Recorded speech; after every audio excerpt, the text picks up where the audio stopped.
Hey, welcome back again to Auto Transport Intel. It's Tuesday Nights Live, and I'm Jay, the car hauling dispatcher, and we are live again. It's Tuesday night, it's 8 o'clock, and this is car hauling. So, this is Auto Transport Intel. I have videos about car hauling, auto transport. I posted a new video last night, car hauling trailer advice with Dave. That video came out great. Thank you, Dave, for the help on that. What's really cool about that video, too, is that was not planned. We met, and I was recording, and it came out great. So I'm really pleased with the way that came out. Hey, the one and only, welcome to the live chat. You're the first one here. All right, welcome back. And I encourage, if you're watching, to go ahead and join the live chat. The live chat is a big part of this show. This is an open forum for the car hauling ecosystem. Everybody's welcome, so you don't have to join the live chat, but I encourage you to do so. And it seems like the people that do, welcome Acme, welcome back. Seems like the people that do join the live chat get to learn something from another viewer, or just participate and or tell us what's going on in their world. And I am asking a favor. I'm going to ask you that if this channel helps you, if you enjoy it, especially in the realm of dispatching, tonight is all about dispatching. So if you gain knowledge from this show, it's fine. If you enjoy it, that's awesome. But if you're gaining knowledge and it's helping you, I'm going to ask you to go ahead and hit the super chat button, and you can donate to the show anything, $1, $2, $5. Donate anything to the show. It goes back into the show. And I really appreciate that. That's actually, folks have asked me if I'm charging for consulting services. At the moment, I'm not directly charging, so that's just how I'm asking for donations. I'm not the biggest fan of that concept at the moment, but that's what I've got for now. So, Echo Screen, welcome back to the show. All right, cool. Let's see, what's going on? I got the Olympics on over here. I'm not going to show the Olympics, but the Olympics are still going on. It's been so many great things happening. So many interesting competitions and results. It's always like that. I don't always watch, but when I get the chance, I seem to enjoy it. And then over here, I've got the live chat happening. So if you see me look over here, I'm looking at the live chat. Also, in about 15 minutes, we're going to call Mike, and we are going to do, this show is, in fact... Let's see, where is it at? Yeah. This is the Auto Transport Intel Tuesday Nights Live Dispatcher Training Live show. So this will be my first one of those. Hey, what's up, New Age Trucker? Welcome to the show. By the way, New Age Trucker, I did something funny. You might have seen it a week or two ago. Is I took a still of one of your videos when you were in the snow, and I put it on Facebook and made a promo for like some kind of winter storm show that was going on, and I thought that was interesting. So, media is fun like that. You can have fun with media. In fact, that is one of the purposes. Sometimes when I see people using media and, they're getting negative, it's time to, press the pause button and remember what it is that, you're using the media for. So I try to make this a positive show. This is not a gotcha show. This is not a show where I'm trying to come down on anybody. And I'm hoping the same is true. So if you're enjoying the show, great. If you're not enjoying the show, there's plenty of other shows out there. So, hey guys, DW4Forgy. Okay, I think this is your first time here. So welcome to the show. I hope you like it. All right, Mike is here. Yeah, Mike M. is our dispatcher in training tonight. So we really are. I'm actually going to be doing dispatching training. So the background on that is that I am a dispatcher. I mean, I currently dispatch. Okay, let's see. Where do we want to put the window here? I'll just put it right there for right now. And I'm still learning. I'm using OBS Broadcaster. It's a broadcast, not podcast, but live streaming software to create your orientation of the graphics and the video. There's so much to learn. I'm really looking forward to actually future shows being even more technologically savvy. But as you can see, man, I've come a long way from that first show where there was a box stuck on my face. Oh my gosh, that was crazy. So, but I am a dispatcher. I currently work as a dispatcher, and that helps me stay connected to the ecosystem. I don't love dispatching by any means. It's hard, it's frustrating, and it's somewhat unrewarding. I do not paint a rosy picture. And yet, car hauling is similar, has similar feel. It feels very unrewarding at times, but it's a job. I mean, many jobs are somewhat unrewarding, I guess. But as a dispatcher, I got to the point where, I quickly learned a lot of techniques that I thought were maybe my own. And, but other people use techniques. I don't own any of these techniques.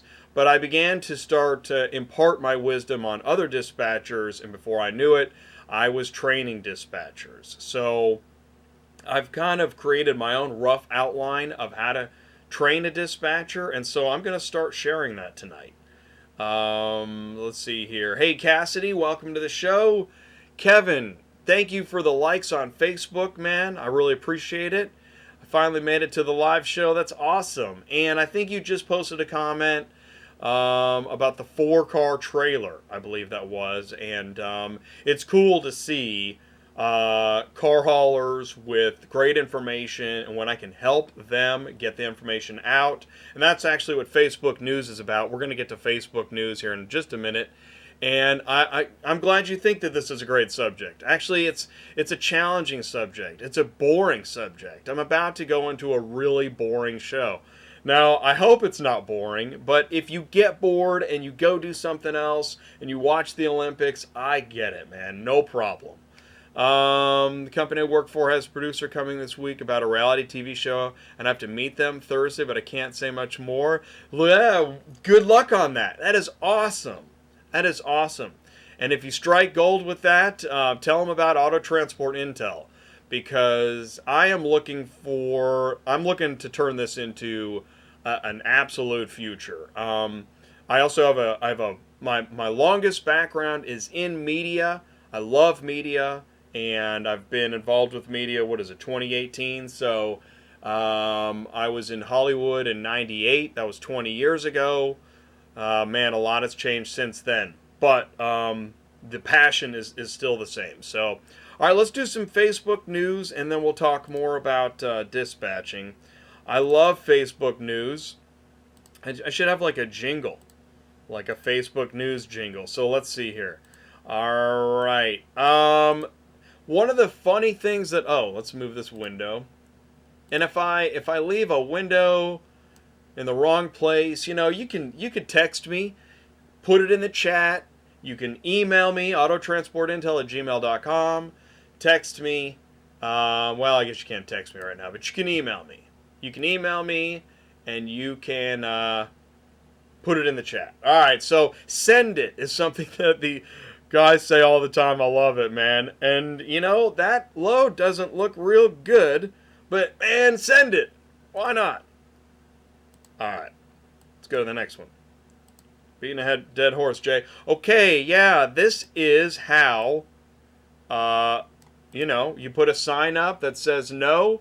Well, so there's a sign about your sign. How about that? All right. This is everything's from Facebook here. So this is, this is fake news, Facebook news. Okay, so this is yesterday was President's Day. So after driving all night to get there, these guys are closed on President's Day. Y'all lazy, using a holiday as an excuse as a day off. And I tell you what, even the banks were open yesterday. So, again, none of these are my opinions. I am just reporting. Oh, I don't want to delete that. The Facebook news. Okay, what else we got here? Oh, don't hit the brakes. Check this out, man. There's a problem here. This strap is nice and tight here.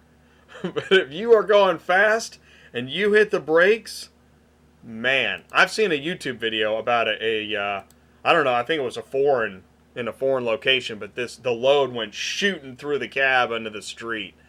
Hey, what's up, Hotshot Dave? Glad you can make it, man. Welcome back to the show. Viper Transport, welcome back to the show. Thanks for joining me tonight for some Facebook news. And then in about a little less than 10 minutes, we're going to get to dispatcher training. Thinking about starting a new group. You know, there's a lot of good car hauling Facebook groups. So why not start another group? If you must. Which maybe, you know, it's amazing how, you can get seriously passionate about a topic in a pretty short amount of time. This is a weird one. That's an actual load. Somebody actually did that. Look at this hook here on the door handle. Which, I've seen some pretty crazy stuff on the road. So this is the caption. Today at about 6:40 a.m., a 911 caller reported unsafe car hauler traveling. Truck enforcement deputy was able to locate, stop the vehicle. Truck had serious violations. You think? Escorted off the road, out of service. So, that's an official report. You gotta love official reports for stuff that just seems pretty square obvious. Okay, so does anyone else tape the gas door when they back it on? He's already paid for 2, not paying for a 3rd. And I saw I think it was a Jeep Cherokee, and the wind guard, the thing had been loaded backwards, so going down the road, man, the wind ripped that wind guard right off. Hey, Tony, welcome to the show. Awesome. Seeing some new people tonight. I like that. I really appreciate you. I appreciate you joining the show. And if inclined, go ahead and smash that like button. I appreciate it. I really do. Those likes help a lot. They really do. Let's see here. Hello. Got a manufacturer paying shipping for orders of a Swivel J hook ratchet. So order while supplies last. That's autohaulersupply.com. Not a paid endorsement. Just something I saw on Facebook. Why not, right? All right.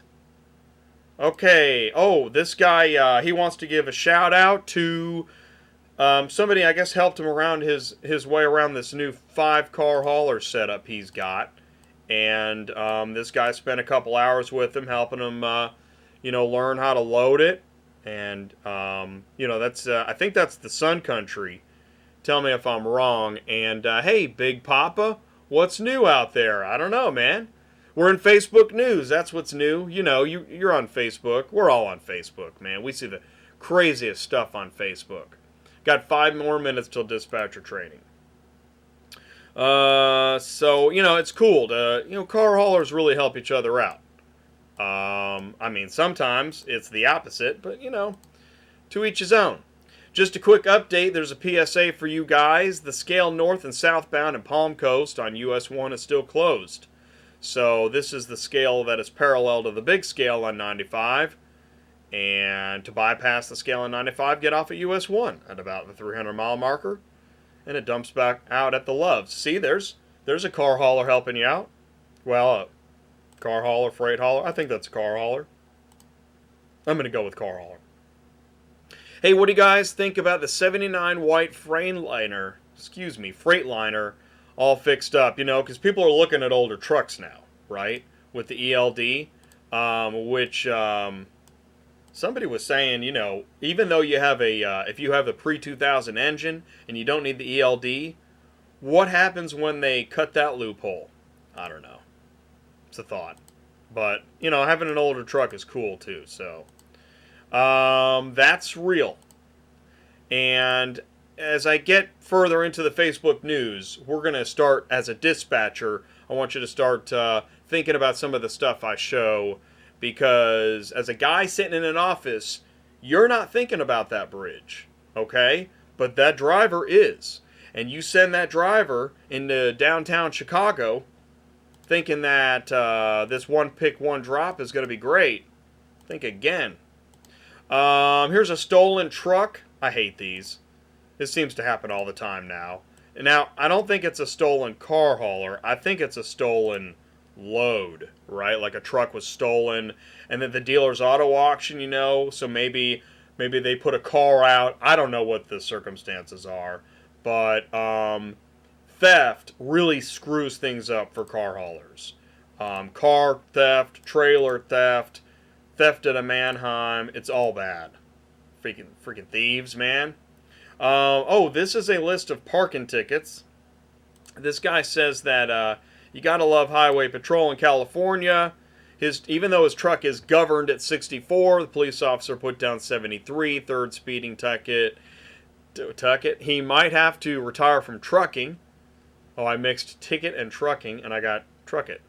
Thanks to our beautiful system of money, hungry. Okay, well, that's an opinion, but it's still having a lot of tickets will really frustrate you.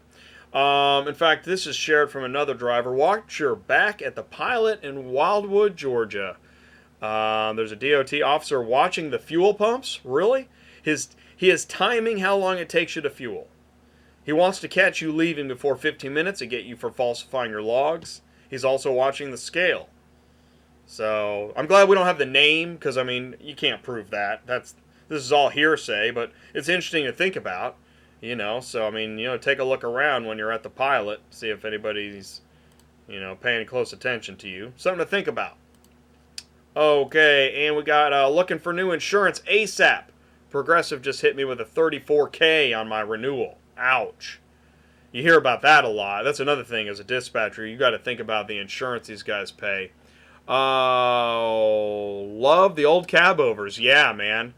And that's one thing that one of my new friends of the show has been talking to me a lot about is the love of the truck and the car. I'm not necessarily, I don't spend all my time thinking about cars, but we all do love our cars, and how that plays into auto transport, especially when you're moving a car for a resident. It's a really big deal. It can be a very stressful situation. Dear truckers, new and old. Got a few minutes. If you're traveling in the right lane, I'm in the way here, and you're a 65 mile an hour truck, and another truck is coming up on your left side to pass you with a line of traffic behind them, don't be an idiot, I'll say, for the sake of YouTube. I got to clean it up. I got to keep it clean. Be courteous and lift up on your pedal and slow down to 60, long enough for him to get around you, so you're not holding up traffic for the next 10 miles. And turn your high beam lights off when approaching both oncoming traffic in front of you. That's true. You will, if you're in a passenger car and you have nothing to do with anything in transport logistics, people really get upset with truckers taking up both lanes. And it's something to think about. It's interesting. So this show is also for the average consumer, for car shipping customers. Occasionally, I think a car shipping customer checks out this show to learn more about auto transport.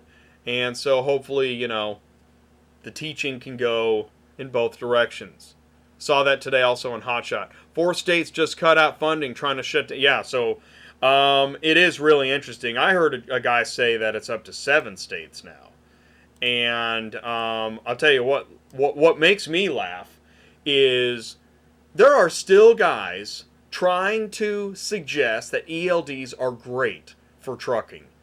Dude, I don't know if you're getting paid off or if you're just, flat out drinking the Kool-Aid or what, because, ELDs, man, I've known it from the moment I heard about ELDs. They're terrible. And I hate the idea because they're going to put ELDs on all of us. Watch. All right, Alex Jones. Okay, Momentum Auto Transport is hiring. So I was trying to put this out there. I know there's car haulers looking for work.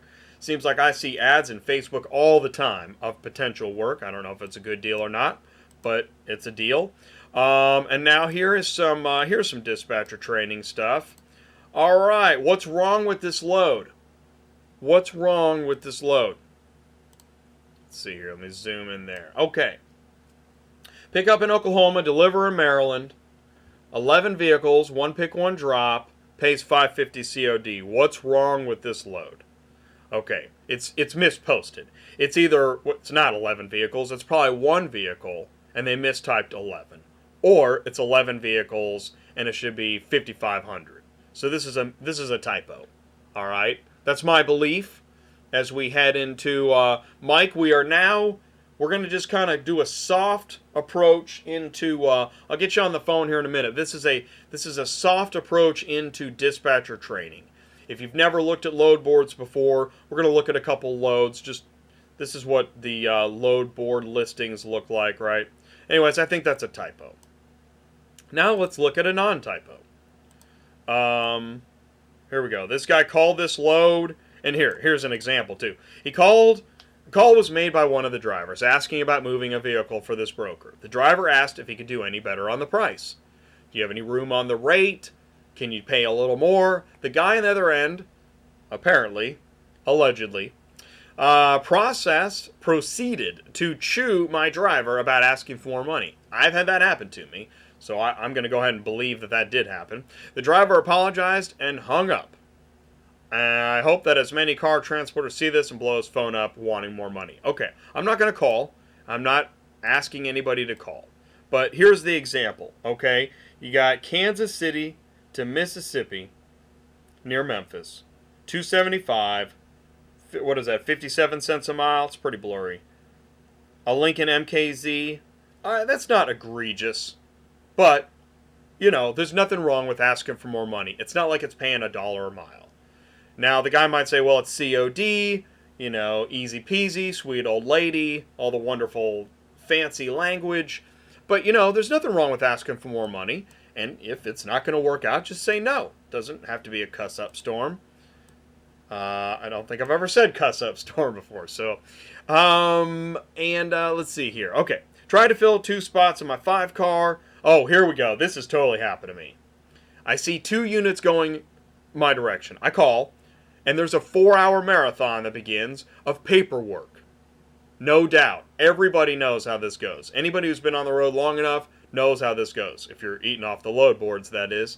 The broker, who I've never seen on Central Dispatch, again, I've seen this happen, new broker, never seen him, has to have this entire package of paperwork, plus listed as additionally insured, which is a total pain, because you got to call your insurance agent, they got to talk to the driver, there's an additional, they got to do something, and it's an extra cost to the driver. And you know what? Oftentimes, unless this is a major broker, it's unnecessary. But again, I'm not going to speak legally, it's just an opinion. So now he's cleared to move their cars, took him half the day. Oh, but now the cars are no longer available. So he lost a day's work, plus he had to pay $20 for the additionally insured. Took the load, next day only filled 1 space. Paperwork on CD. It's only for the export companies to move junk cars. Point is that the broker packets are out of control. I know this personally. I mean, there's so many broker packets. It is hard to fathom what's up with some of them. Here's another load. Let's look at this. El Paso to Houston. Okay. 13 cents a mile? Come on. 13 cents a mile? I don't think that's a typo. Because otherwise that'd be $1.30 a mile. I don't know. That's egregious. And I'll tell you what, El Paso to Houston, I've seen that. And I think that what's happening, they're just hitting the comparable button, which we're going to talk about and look at. And then let's look at one more. We got 30 cents a mile. All right, 8 vehicles, 1 pick, 1 drop. That's not as bad. But another point that I'm showing is car haulers are talking about this stuff now. I didn't choose these. Well, I picked it off Facebook, and I'm sharing it with you. But people are talking, and that's new, I think, in car hauling. It's been pretty one-sided for monopoly dispatch. It seems like the load boards and the brokers can pretty much do and say whatever they want. And the car haulers, there's no community, nobody's talking about it. That's changing. It's not just me talking about it. A lot of people are talking about it. And it's all over Facebook. That's where it's starting. Here's another one. 36 cents a mile from Vegas to San Francisco. That's not a good rate. Go ahead and look at your map. You can't fly as the crow flies from Las Vegas to San Francisco with a 1967 Buick LeSabre. Forget it. It shouldn't be listed. It's a not. Oh, he told me this is great. He told me he has these hauled all the time. I love that line. I move it all day. But that's been sitting there for 5 days, no phone calls, and he offered $500, and that's when everybody fell to pieces. So that is what's out there. I mean, there's good loads too. Oh, I did it again. There's good loads too, but you see it all. All right, let's go ahead and we're gonna call. Who are we calling here? We're calling Mike. All right, Mike. Let's do this. Where am I putting my? There we go. Okay. Wait a minute. Covering a word there. Okay. All right, Mike. Let's see what's happening. See, I'm already late. I'm already running late, Mike. Look what you did now. First rule in dispatching. It's your fault. Look what you did. Okay. All right. Okay, cool. Phone's ringing. We're looking at getting back into trucking. It may be a decision I will regret. Oh. Hello? Hey, Mike. Hey, Jay. How you doing? Hey, welcome to the show. Can you hear me okay? I do, yeah. All right, cool. All right, I'm going to turn up your audio. Why don't you, will you give the live chat a mic check 1, 2, 3? Mic check 1, 2, 3. All right. Hey, will someone in the live chat please let me know if you can hear Mike okay, please? I think we can, though. I think you're coming through on the levels pretty good. All right, so this is exciting. This is the first dispatcher training live, how to be a car hauling dispatcher live show. Are you excited? Yeah. So why don't you do me a favor and recap how long have we been talking to each other and how did that come about? Well, it's probably been 2 or 3 weeks, I would say. I found your channel actually watching Hotshot Dave.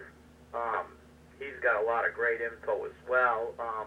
And then I was really interested in dispatching, so I guess that's how I got over in touch with you.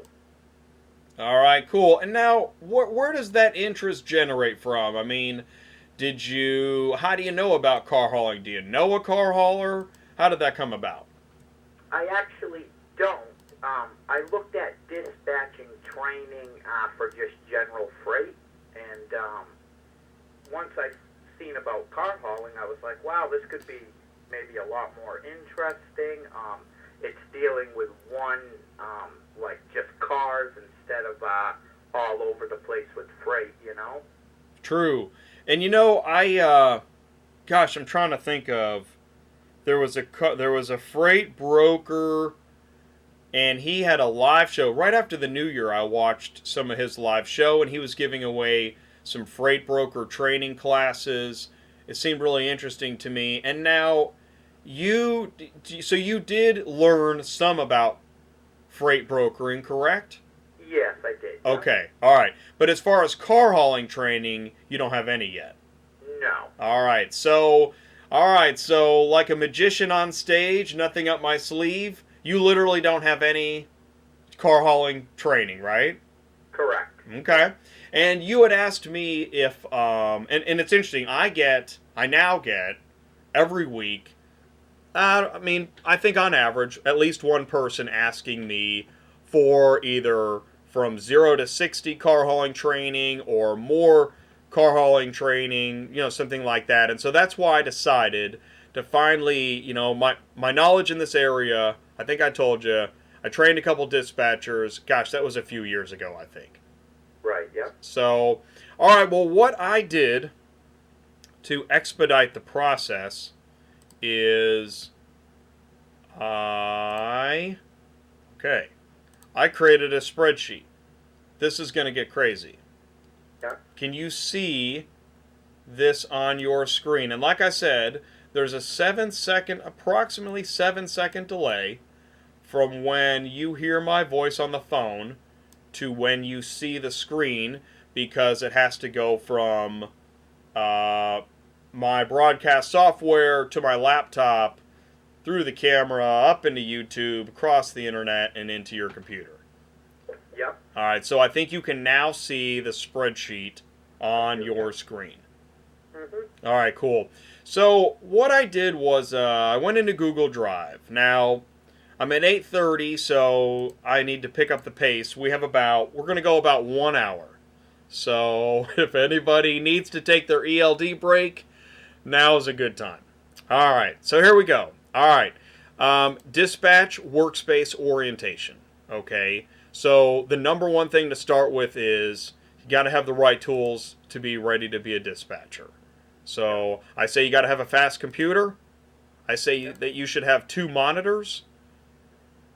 So if you have a laptop, I would get an additional external monitor so that you have 2 screens, because you're going to need that space to look at load boards and also to manage driver accounts and to keep track of your loads. Okay? Yeah. I have 2 phones. I have an office phone and I have a cell phone. I also use Google Voice as a line, because there's going to be times where you need to call a broker, you need to call a driver, maybe you need to call a broker and book another load with a different broker, because time is of the essence. Okay. Got to have email, and you've got to have a way to text, and texting is big with drivers. Okay? Yeah.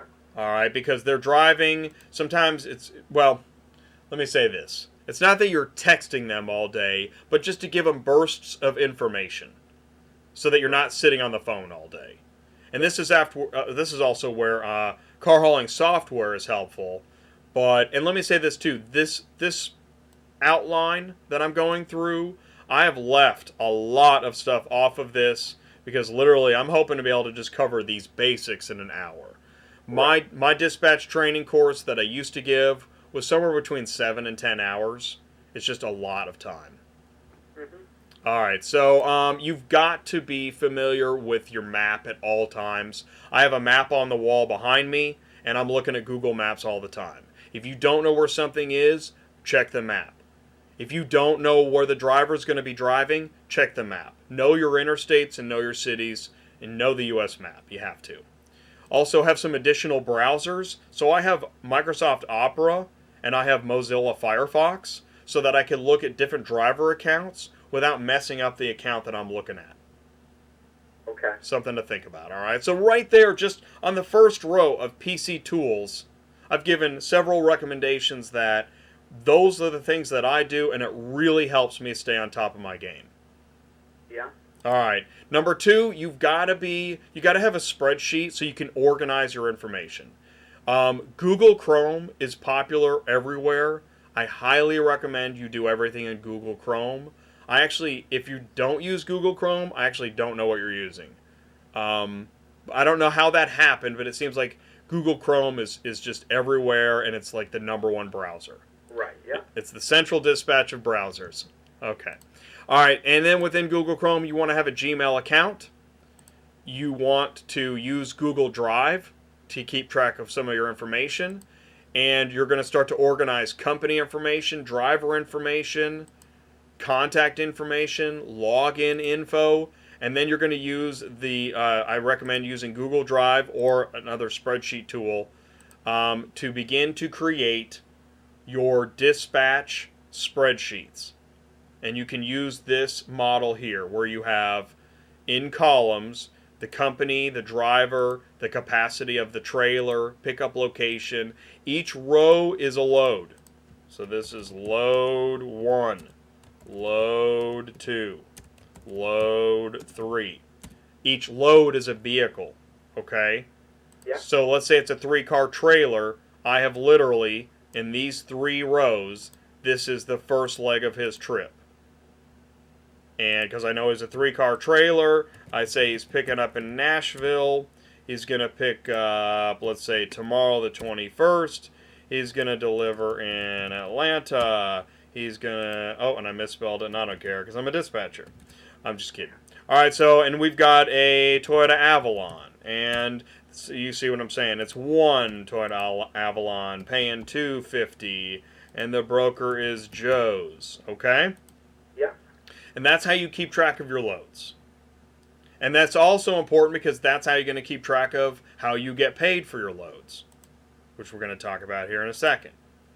Okay, so to be effective, you've got to be organized, and not only with load information, but any company files, dispatch files that are emailed to you by brokers, broker packets, attachments, photos, vehicle releases. You've got to be able to save documents somewhere on your drive, your C drive, your Google Drive, your desktop, and keep this information organized. I'll have like a company folder, and inside the company folder, I'll have a month. And inside the month, I'll have maybe a car or a leg of a trip. And so I use a lot of folder structures, okay? Yep. All right. You've got to be available. Monday through Friday, 8 a.m. to 6 p.m. minimum. Some Saturdays, got to be available early or late or weekends. If the driver still needs a load and he's leaving, you got to make yourself available. And if it's, if you have a family thing going on, text or email is important. You got to be able to figure out a way to work remotely if you need to. As a dispatcher, you have to work when needed. Yeah. Compensation. I got asked this today. How does a dispatcher get paid? A dispatcher gets paid, my understanding of it, is a percentage of each load. Now, I'm not here. I'm not going to say what that number is. I am available for further consultation on specifics, but work that out with your driver, and once it's locked in, know that that's your income. So I'm going to say single percentage. Okay, it's not going to be 20%. You're not going to make 20% of every car. Right. And if your percentage is too high, you're going to get reminded of your percentage every time you book a load. So now I read that there's some companies will do a flat fee. I find that harder to if your percentage is too low or your flat fee is too low, you're going to be unmotivated and you're going to stop being a good dispatcher. Right. Yeah. You should have a contract outlining that compensation package. You should have an agreed upon payment method because really I'm teaching you how to be your own dispatch company. Right. That's my goal here. All right, cool. I also have an agreement where if there's an error, let's say it was a bad dispatch and the vehicle got scratched, all right, I'm not going to charge for that one. It's a bummer. The driver's trying to take care of it outside of insurance, so it's just kind of a loss, and we all agree on that. Because as a dispatcher, you have to understand driver expenses, which I talked about last show. Your top 5 driver expenses are something like this: the equipment of the truck and trailer, the cost of fuel, the cost of truck and trailer insurance. Then you've got all the maintenance that goes into it, which is really, there's a lot of maintenance that goes into these vehicles. And the trailers, and then the licensing. You add up all of that, and for the driver should know a cents per mile minimum that as a dispatcher they need you to book them at. So right. that is, and that's on them. They need to tell you that, and that's also, they're going to look at the percentage they're paying you, and they're going to add that to their expenses. Okay. You are now ready to start learning more about car hauling, okay? So you need to start learning things like a dually versus a semi. These are your two types of trucks. This is a dually, and that's a semi, a Freightliner. You can't pull a 9-car trailer with a dually. I'm sure somebody does, and anything I say, let me say this now, anything I say can be wrong or disputed. I don't mind being wrong or disputed. It can happen. Feel free to comment below after you like and tell me I'm wrong. That's fine. I'm cool with that. Okay, this isn't the end-all be-all. But you do need to understand, and you should check out the specs and the weight and start to understand dualies and semis. After you do that, start to understand 3-car, 4-car, 5-car trailers, 10-car stingers. The Stinger, my understanding is the Stinger is the one where a vehicle can be placed over the cab. So 1, 2, 3, 4, 5, 6, 7, 8, 9, 10. There's a 10-car Stinger. And then there's also other units, like a single-car flatbed. That's what you might see a local tow service come and pick up your car and move it. Now that's not really a car hauling trailer, but you will see flatbeds out there, like a 40-foot flatbed, gooseneck, and that would be a 2-car trailer. So you're gonna meet drivers that have all kinds of different trailers. All right. All right, cool. And then you have small fleets. A small fleet is when a car hauling business has more than one trailer. Hey, Brian the car hauler joined us.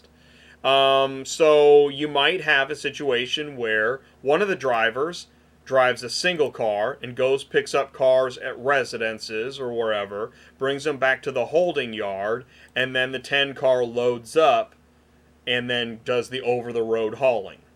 And you'll see small fleets where you got a 3-car wedge, single-car flatbed, 10-car Stinger, and that's actually a good client to have because that'll keep you busy.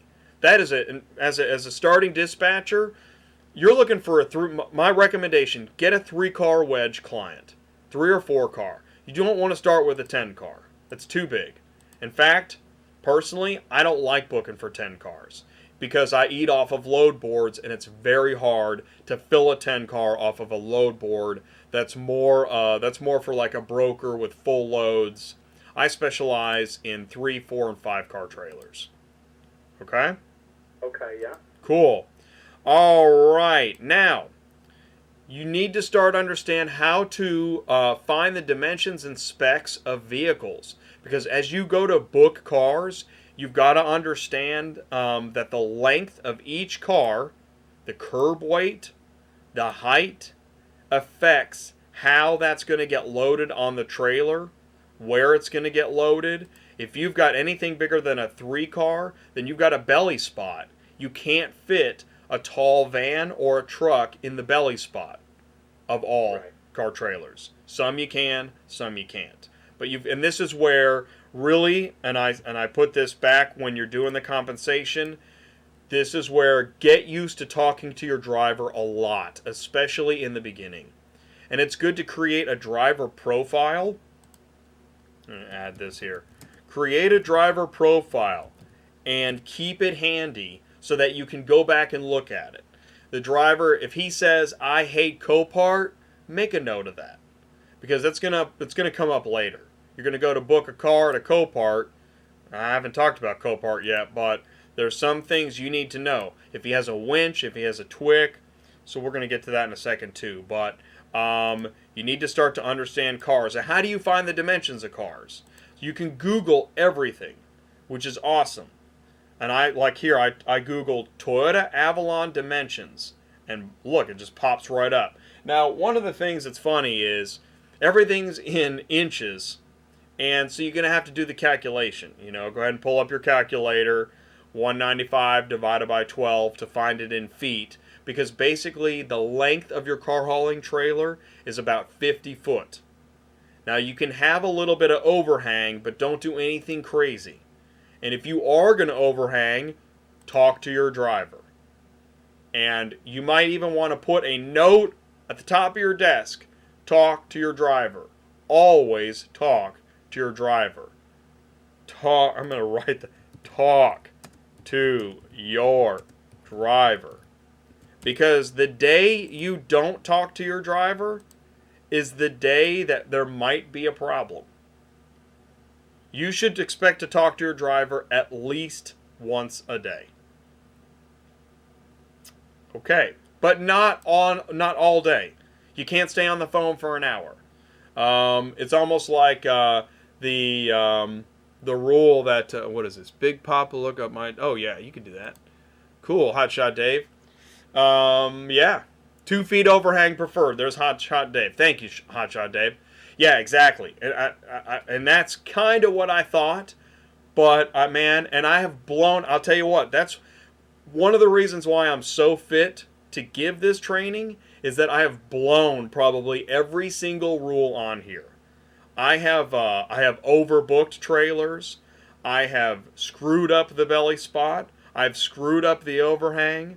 Um, I've I've been unavailable when I needed to be available. I didn't respect broker packets. I have missed loads because I only had one phone. I mean, I've done it all. And I read a great quote on Facebook that sometimes it's mistakes are necessary so you understand what it really takes to do things right. And hopefully I can help you avoid some of those mistakes, but you're going to make mistakes. And when you make mistakes, and I'll get to that too, I'll go to mistakes here in a minute. But I say, just apologize and move on. All right, let's go back. All right, so you can Google for dimensions, okay? Yeah. And in the beginning, Google everything. Anytime you're looking at a car, Google it. Now, what's cool is on Central Dispatch, there is actually a button that they added, and there's an information button that will tell you the specs so you don't have to go looking for them. I'm going to see if I can pull that up here real quick.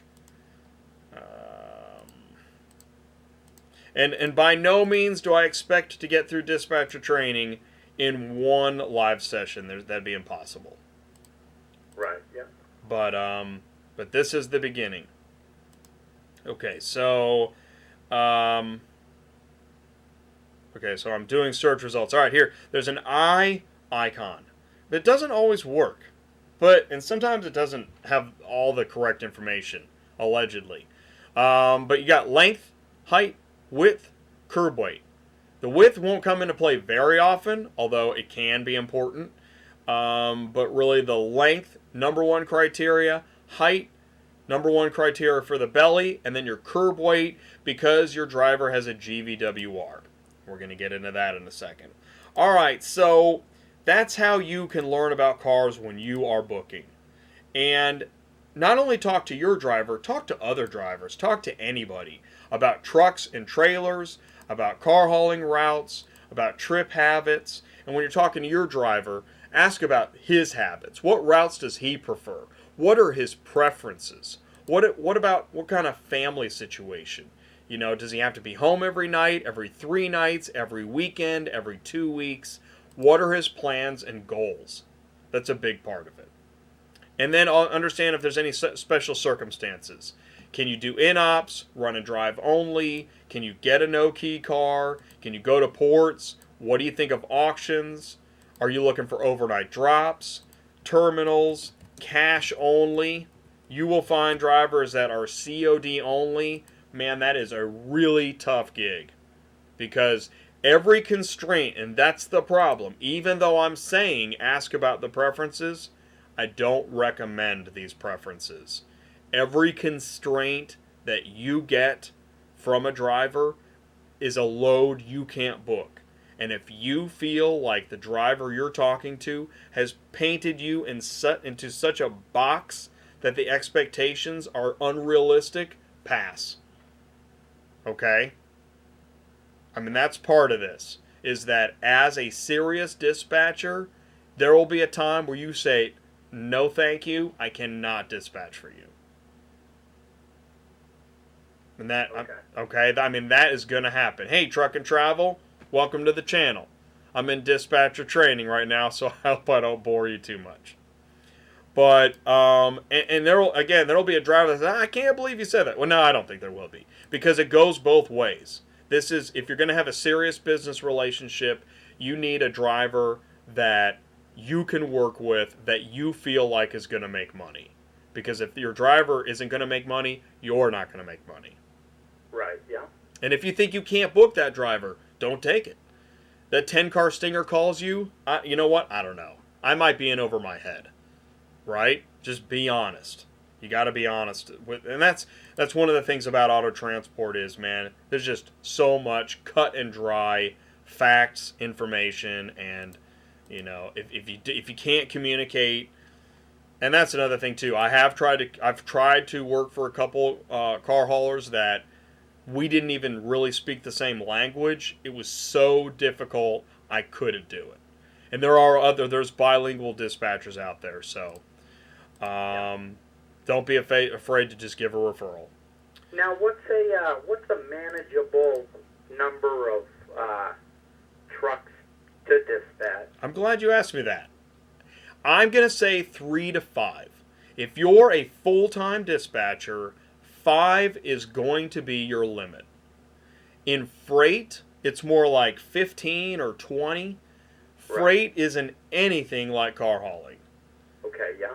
Um, I'm not going to go into because I don't want to offend freight haulers. Right. I know it's not easy because nothing is easy. In fact, easy peasy is the dumbest phrase ever created. But I think car hauling is a lot more challenging because in freight hauling, I think that there's many times you don't even have to do your own loading and unloading. Now, waiting on the guys to do it, I'm sure is frustrating. But in car hauling, there is no waiting on somebody else to do the loading and unloading. That doesn't exist. I've never heard of that. So, in fact, in car hauling, driving is sometimes the easy part because you spend all day loading and unloading and getting to locations. Because of that, you can't have 10 car haulers. I don't think you can physically do 10. I've heard of it. I don't believe it. To me, it's a myth. It's like the Loch Ness Monster. I don't think you can do 10. I can't imagine, even if you had 10 two-car flatbeds, I don't think you could do it. Because if you have just 3 to 5 of those drivers have a problem at the same time, you're going to lose your mind. Right. Yeah. So 3 to 5, I'd say 3 to 5 drivers with 3 to 5 car hauling trailers. That's a good, and you want to have some threes. You want to have some 2s and 3s, and then a 5. Anyways, it's kind of so that's the idea. That's the answer there. All right. It's at this point, since we're getting familiar with dimensions, specs, the driver, and some of the elements of car hauling, you need to take a look at a bill of lading. All right. I should have had a BOL ready. Let's go search for a bill of lading. Car BOL. All right. That's what's great, man. You can Google search anything, right? So here's a car hauling BOL. How a BOL works. All right. So you've got to get familiar with this document. This is the basis. Every transport has a BOL. A BOL contains the carrier info, pickup info, delivery info, because basically a car is getting picked up at a location, it's getting delivered at a location. It's that simple. And then you've got a vehicle diagram where the driver is going to mark damages, and this is where you need your drivers to do a good inspection. But drivers already know this. You don't have to tell a driver what to do. And never, ever tell a driver he has to pick up a car. If he doesn't want the load, talk to him about it and cancel it if he wants it canceled. But don't tell a driver he has to pick up this car. Never do that. I've tried it. Don't do it. Negotiate and talk, but make a mental note. If it happens too many times, maybe this isn't going to work out. Right. Or you need to sharpen your dispatching. It's one of the two. All right, here's the vehicle diagram. So he marks his damages. He makes note. He gets signatures. A BOL needs to have a customer signature on delivery. Again, you don't need to teach your car hauler, but you do need to understand that. Because the BOL is something that you're going to talk about. You're going to start talking about that like on a daily basis. Either brokers will say BOL, the driver says BOL. You have to understand a BOL. And in today's digital technology climate, there's going to be digital photos. And again, this is where you can get into car hauling software, but that's for another time. But they're going to take photos. Those photos are important, and they go with the BOL. Okay. Understand your value as a dispatcher. Don't let somebody tell you you're worthless, because people will. Brokers will tell you you're worthless. Drivers will tell you you're worthless. trucking companies, other dispatchers, people on Facebook, whatever. You're not worthless because you're sitting at a desk and you have speed on your side. You can do things, you have superpowers that other people don't because you're sitting at a desk. Anybody sitting in a truck does not have the speed that you do, as assuming you have gotten a good computer setup, okay?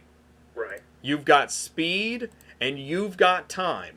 You can work from 5 a.m. until midnight if you want to. There's no ELD for dispatchers yet. Okay.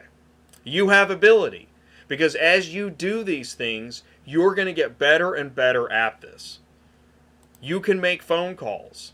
You're not stuck behind the wheel of a car or at a location. You can make phone calls all day long. You can communicate. And you can improve the logistics process and help the ecosystem. You're a mediator, okay? So the value of a dispatcher is unparalleled if you're good. So people will tell you you're worthless. Not true. Now, if you are worthless, then you need to become a better dispatcher. All right. So that essentially is workspace orientation, and I spent 30 minutes on that. Oh, man. I'm never going to get through this. All right. Okay, let's move into central dispatch. Okay? The meat and potatoes. Load board orientation. So, central dispatch is the #1 load board. Like it or not, it just is. Now, why not like it? When you first learn about central dispatch, it's the most incredible thing ever.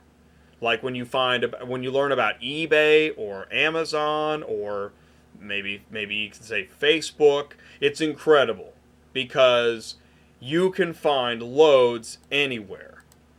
The downside comes when you start to try to book loads or you realize how much it costs. Okay, but you're not the driver. And as the dispatcher, you use the driver's account. Okay? You do not have your own central dispatch account. You use the driver's account. And central dispatch has a few important areas, so we're going to talk about that. Now, because it's a driver's account, I'm not going to go into the driver's company profile and information, okay? But I'm just going to talk about it. All right. Yeah. So, for example, let's do this. Before I talk about that, I'm going to talk about searching for vehicles, all right? Because this is the fun stuff. So, that's why I minimized that. Let's do... Okay. Let's just go ahead and make... In fact, we don't need this window. For sakes, Jay, we know what you look like. Okay, there we go. All right, so let's search for vehicles. Now, we talked about Boston, didn't we? What's that? You're up near Boston, say, right? Concord, New Hampshire. Okay, cool. So when you search for vehicles, now, you don't have access to central dispatch right now, do you? No, I don't. And that's what I was curious about. Now, say you got 3 to 5 drivers, would they each have to have an account on there, or could you run it off of one account? So, okay, good question. Okay, so basically, here's what's going to happen, is that each car hauling company you work for needs to have their own central dispatch account.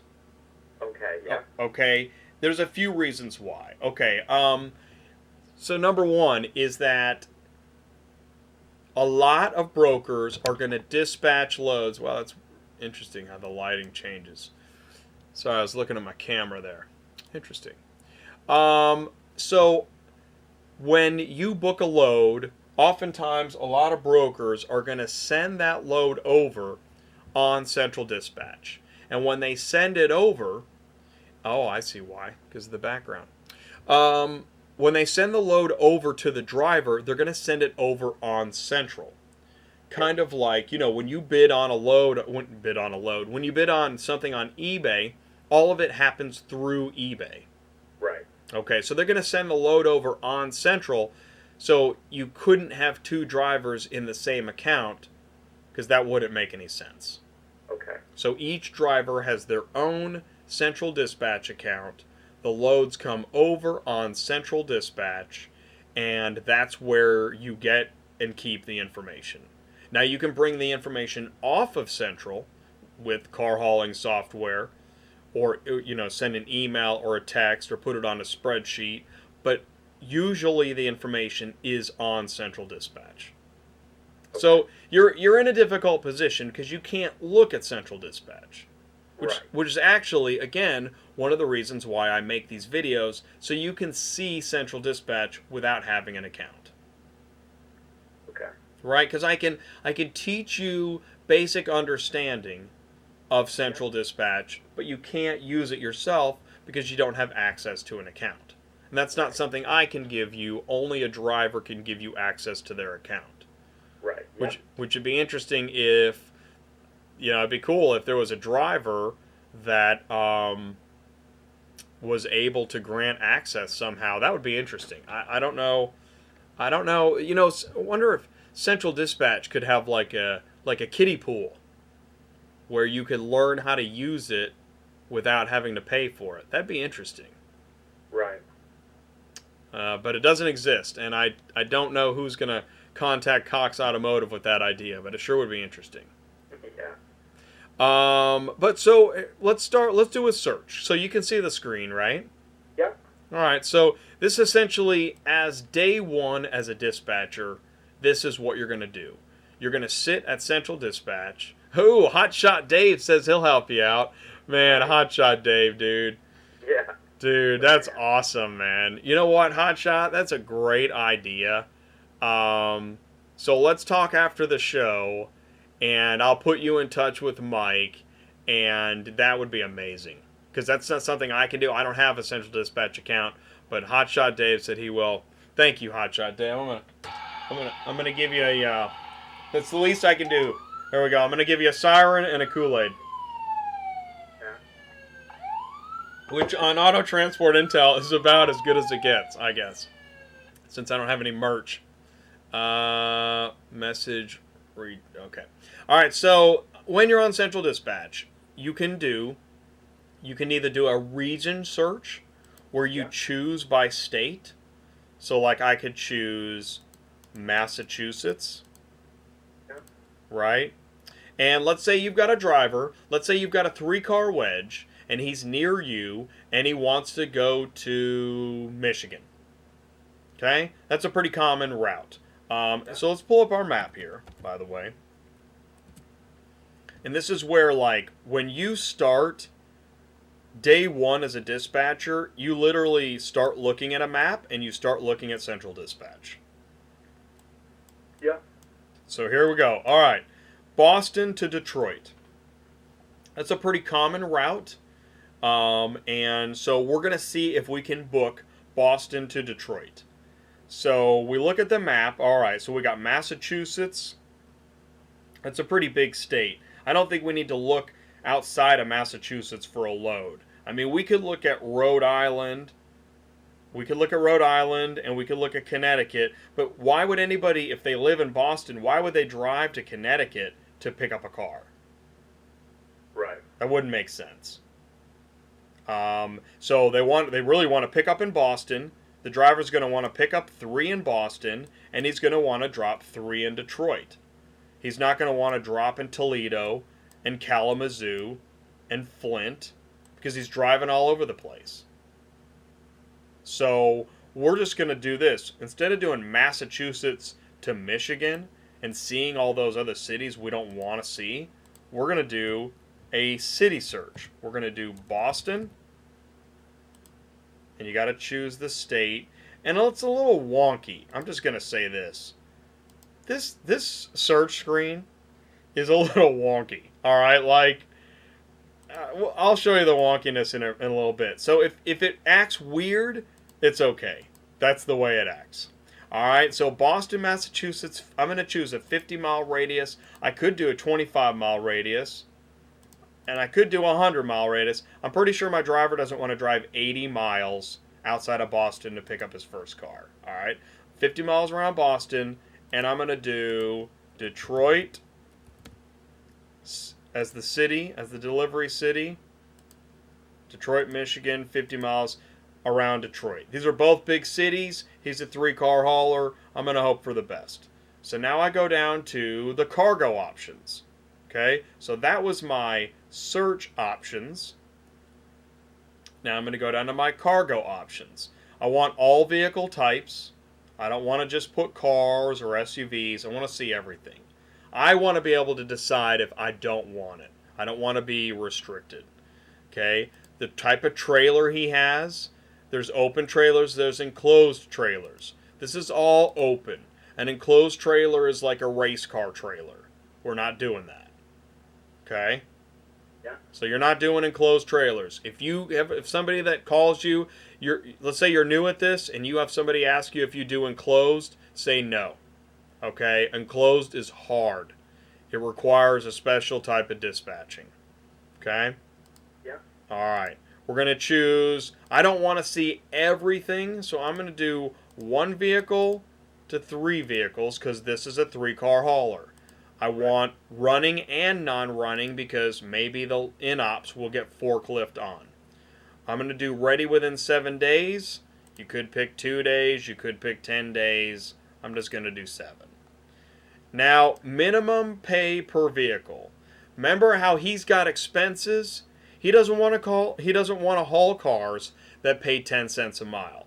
And by the way, because it's Boston to Detroit, it's more expensive in the Northeast to haul cars because you've got tolls and it's just a more expensive place to be. So, you don't want to see cars that are cheap. I'm just going to put 50 cents a mile minimum, though realistically, many drivers are going to want it a lot higher than that. But I'm going to start with that. All right, I want to show 100 vehicles at a time. I always want highlighted loads on top because those are the fresh loads. Remember how I talked about your value, speed, time, and ability? This is where your value comes in. You are sitting at your computer all day long, refreshing the screen and looking for the brand new loads. Those are the good paying loads. The stuff that's been sitting there, that's for the driver that doesn't have a dispatcher. He's been driving all day, and now he's going to scoop through the garbage at night. Okay. So you don't book the stuff just sitting there. If you do, you are not necessarily doing your job. Sometimes it comes to that, but that is not how you start a route. Okay? Yeah. All right. This last area, you don't really need to sort by these things. You can. And this is cool. You can save this search. So as a dispatcher that working with a driver every day, you want to have some saved searches so you don't have to refill out this filter form every time. It's a cool feature. Search vehicles. All right.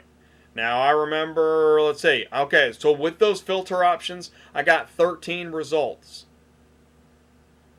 So now you start looking one by one at the vehicles. Framingham to Washington. I'm going to check that one. It's interesting.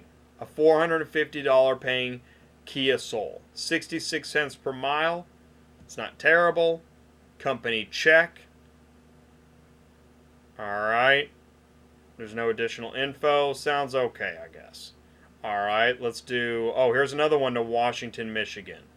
Medford, Oregon. Jeep Cherokee, $475. Same company. Oh, okay. This is where you realize, wow, it's the same broker. Does he have more? Because if I can turn a route into a one pick one drop, that makes things a lot easier for everybody. Yeah. Okay, so I got 2 that I kind of like. Oh, here's one. A Chevy Express Cutaway. What in the world is that? If you don't know what it is, unless you know these specs offhand, and here's the Jeep Cherokee specs. 4,000 pounds. You got the length, height. Chevy Express Cutaway. You're going to want to Google that. Just highlight it, right click, right, and start looking at those images. Okay, it's basically either a It's either like a van or truck chassis, or it's an actual box van. Now, since it's a cutaway, it's probably a chassis. So actually, if you could get that, as long as you know the length, check the specs on that. Let's do length. And it's not too heavy. That could be a good anchor load. All right. Now, with those rates on the vehicles, those must be negotiable. I'm glad you said that. Everything is negotiable. Right. So Okay. what's happening is I'm starting to deviate off of my outline here, but I want to say, I went through the search options. I went through where to where, and we're going to talk about when we call a broker. But everything is negotiable, despite what some people think. Every single load is negotiable. And part of your job is to always ask for more money. Right. Yep. Now, if it's paying good, I mean, you're not going to get more, and you don't want to talk yourself out of a load. And you also don't want, if you're really new at this, don't ask for more money right away. Get a little more comfortable with actually making phone calls. And that's where I want to say this, is that I talked about search options. I talked about going through and looking, searching for loads and highlighting cents per mile, where to where, additional info. Okay, this is where then I made a couple videos where I talked about scripts and what to say. Yeah. You want to say, I'm calling about a load on Central, and then you want to give them the order ID. Mike, you literally right now could call a load and try to book it. You know enough. You know that you've only got so many spots on a trailer. You know that you're trying to keep route. And by the way, you got this great view route button. Yeah. You can click the view route button. You can see the route, verify that it makes sense. And before you book it, or what I do is, especially when I first started, is I'd see this, I'd call the broker, I'd ask about both cars that I see, I'd forget something, probably call back, probably stumble over my words. Those first times you make a call, oh, it's so nerve-wracking. It's freaky, man. It's like the first time you ask somebody out on a date. It's just, you're freaking out. But you can do it. Say, I'm calling about a load on Central Dispatch. Here's the order ID. Just say, I want to verify. And let's go back to the worksheet. What kind of pickup and delivery locations is it? This is very important. You've got to use some presence of mind here, okay? Yes, it's a Kia Soul. Yes, it's near Boston, but it's not sitting at a curb somewhere, right?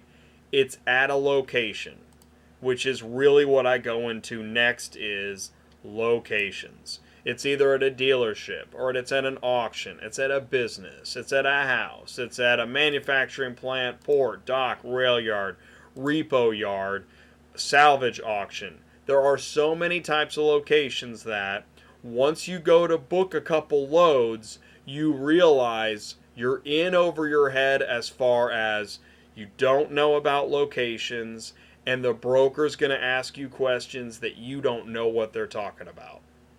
Right. Yeah. That's why, as a first-time dispatcher, I always say, oh, thank you. Oh, awesome. Robin subscribed to Hotshot Dave's page, not mine. Oh, that's cool. But that's cool. If you don't know what to say, if you get sidetracked, distracted, or don't know what they're talking about, say, you know what? Let me talk to my driver. Right? That's reasonable. Right, yeah. So if you can remember calling about a load on Central Dispatch, what kind of pickup and delivery locations is it? And you know what? Let me call you back. I got to talk to my driver.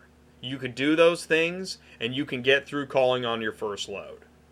But what you really want to do is, before you book it, you want to know what kind of pickup and delivery locations.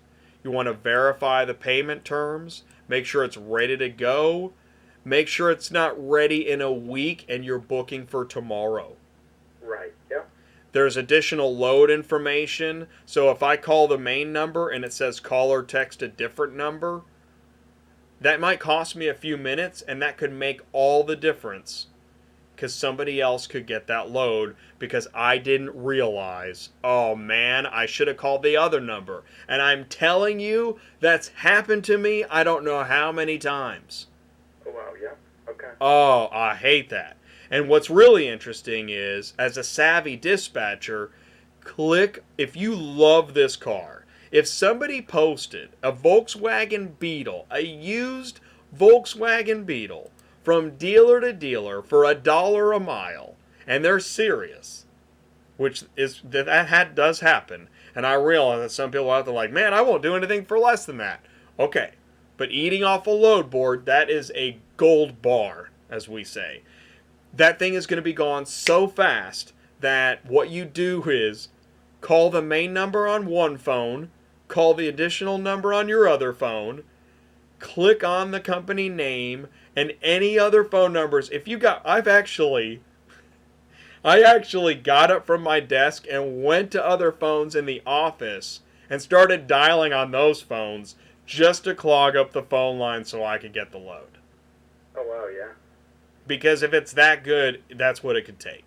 Because if you call and you get a busy signal, do not leave a message. Nobody checks their voicemail. Am I right? If you guys agree with that, I want to get a like and a comment. Because nobody checks their voicemail till the end of the day, the load is gone, and you wasted your time leaving a voicemail. Now, you could send a text, you can send an email. If you're verifying a vehicle, leaving a voicemail is a good idea. But if you're in a booking frenzy, nobody checks voicemail. Yeah. I've got my cell phone voicemail's been full for like 2 years.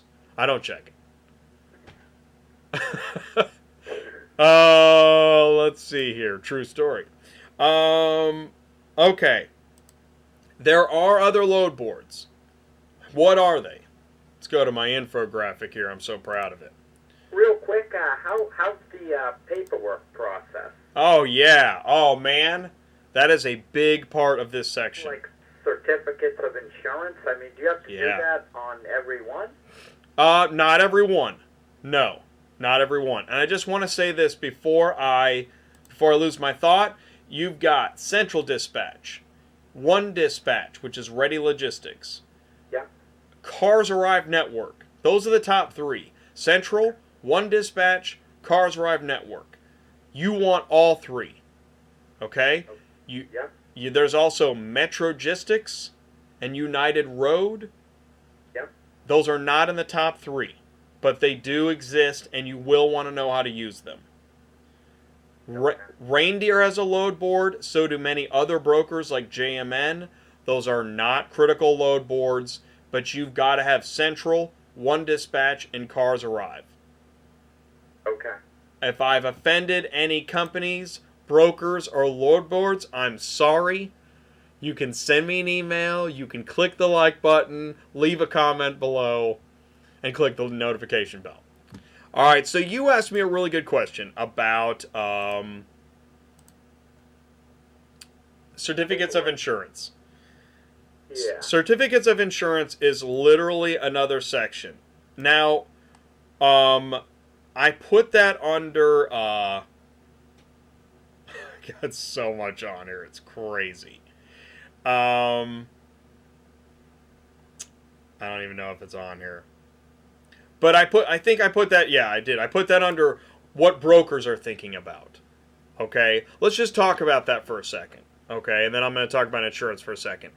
You've got to understand, since there's you, the dispatcher, you got the driver who you talk to every day, right, and you got the brokers who have the loads. Now, hey, what's up, Brandon?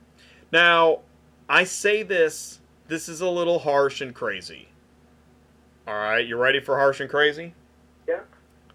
Auto transport brokers will feel like the enemy, but they're not. But think about it like lawyers. You may not like lawyers, but you need them. Right.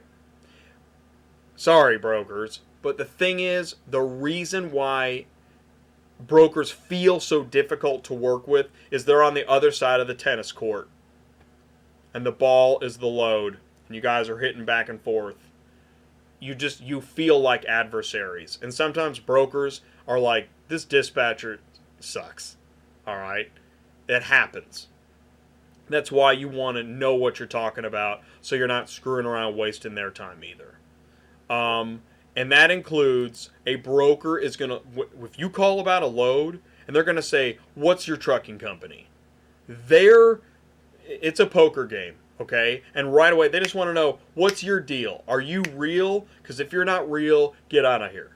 And that's okay, because this is business, and it's the Wall Street of cars, man. Stuff is happening. So they're going to look, what's your company name? Just give it to them. They're going to look at your company profile. They're going to say, what's your MC number, DOT number? You need to be organized and have that information of your driver. Okay?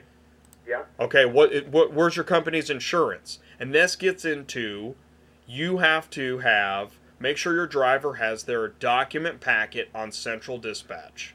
Okay? Okay, good, yeah. Okay, at which I can't show you my driver's document packet. Right. But it contains 3 important documents. The MC certificate, and Central Dispatch is cool. They tell you what the documents are. So you can now, go to the driver would sign up for that when they get an account? Most drivers already have a Central Dispatch account. Okay, okay. The only drivers that don't are either ones that have customers and are so successful they probably don't need a dispatcher. Right. Or dang, I lost my thought. Or they haven't started hauling yet, which as a dispatcher is something you've got to be wary of. If a driver is saying I'm going to get started in 6 months, yeah, then that means that's not. You can put that in the future. That's like a sticky note in the future, but that is not bankable work today. Okay. Because getting set up as a car hauler takes forever. And if you haven't, this is where I'll plug my blog post. If you haven't read my blog post, Auto Transport Business Startup, 20 Steps to Car Hauling, okay, you can get a real sense this takes forever. Right. And it's expensive. I mean, as a driver, you've basically got to buy insurance before you can even start hauling. Yeah. Which is, I mean, that's kind of crazy.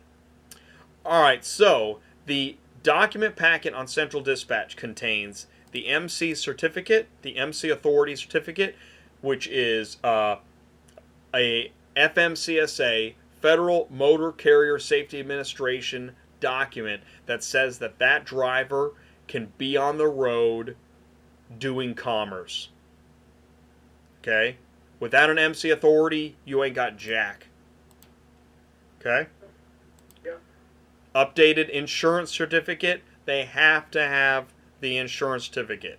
And the form that I like is called the Accord format. And it looks like that. That's interesting. I think Google changed the way you can view images at random. I don't know. But the Accord format, it's an insurance certificate format. All right. I don't want to get off track. And then the other thing is the W-9. We all know what a W-9 looks like, and a lot of locations will want a current signed W-9. So each year, you really want to update your packet.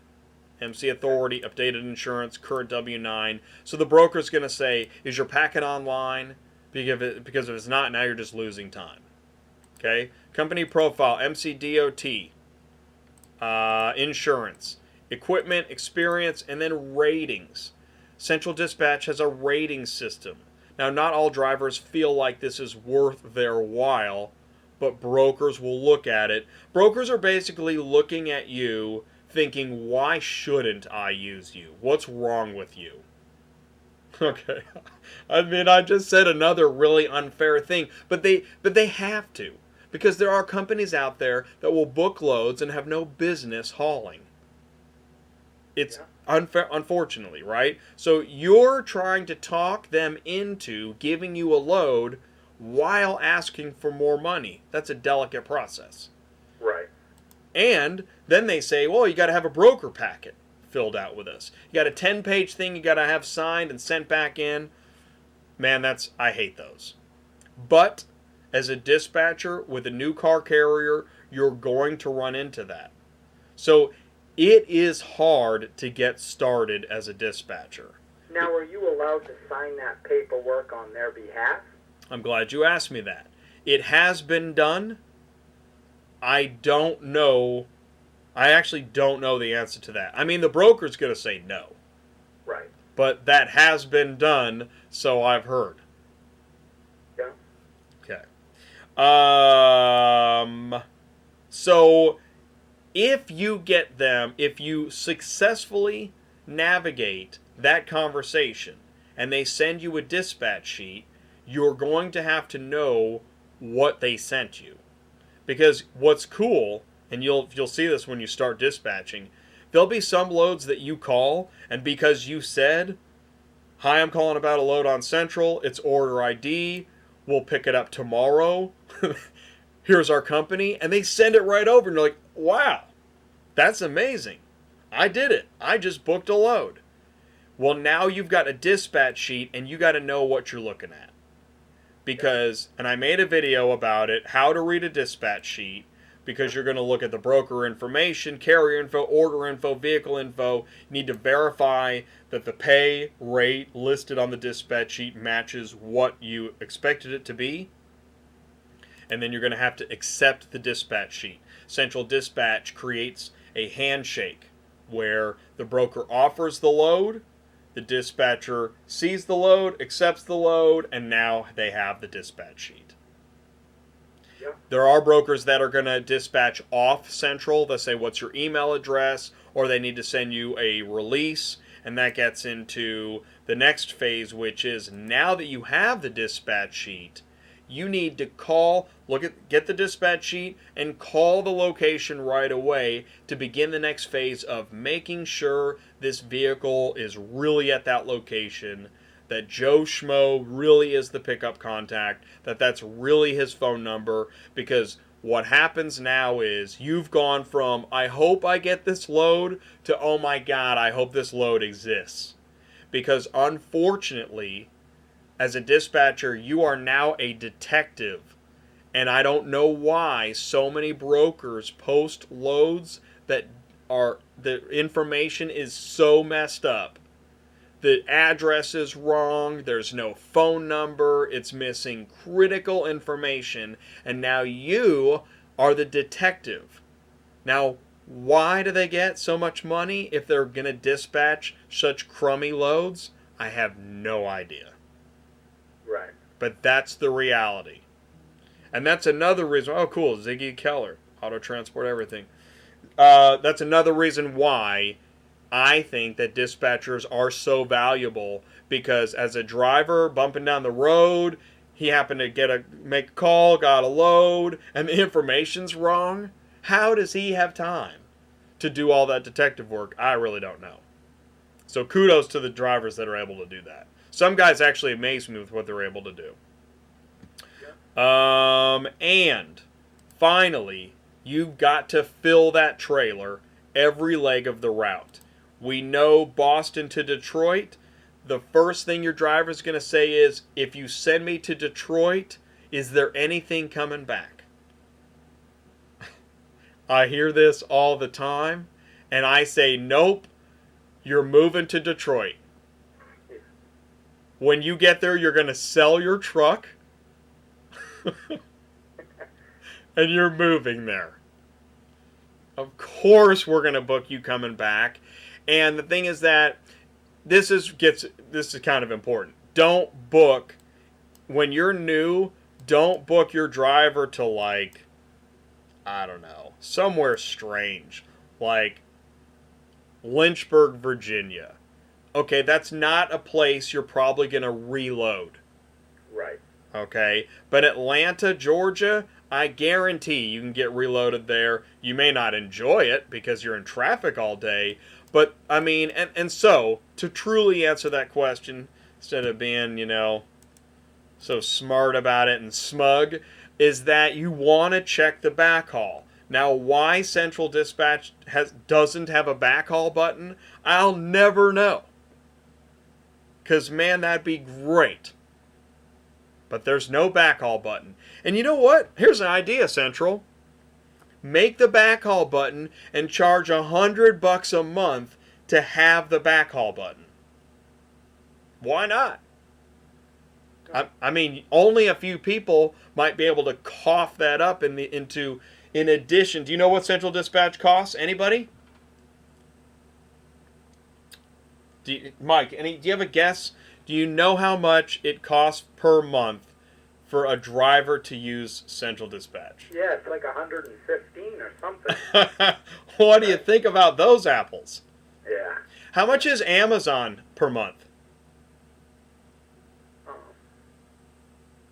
How much is eBay per month? Right. How much is FedEx, UPS? Let's see here. What else? Where else? How much is Google per month? How much is YouTube per month? Right. How much is Edmunds.com per month? How much is Cars Arrive Network per month? How much is One Dispatch per month? Every single website I just mentioned is free. Free, right. Yeah. It kills me. But Central Dispatch is $115 per month, and that's just your basic package. DirecTV doesn't cost that much. Right, yeah. Verizon Wireless. Now, actually, Verizon can cost that much. But think of what you get for Verizon. So here I am. I'm on Central Dispatch.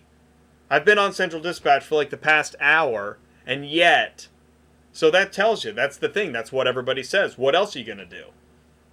Well, I'll tell you what. When someone else figures out what else you're going to do, guess what's good? It'll be like the Oklahoma land run. People be freaking out. Yeah. That is going to be an awesome day. I can't wait to go live at that event. Oh, it's going to be awesome. Okay. So we're going to check the backhaul, and since there's no backhaul button, that's what I was talking about. So we're going to have to go in. Okay, this is where it gets wonky. So not only is there no backhaul button, but it gets wonky. So I should be able to just type in Detroit, Michigan, because that's what it looks like. Yep. Nope. Nope. I can't do it. I can't.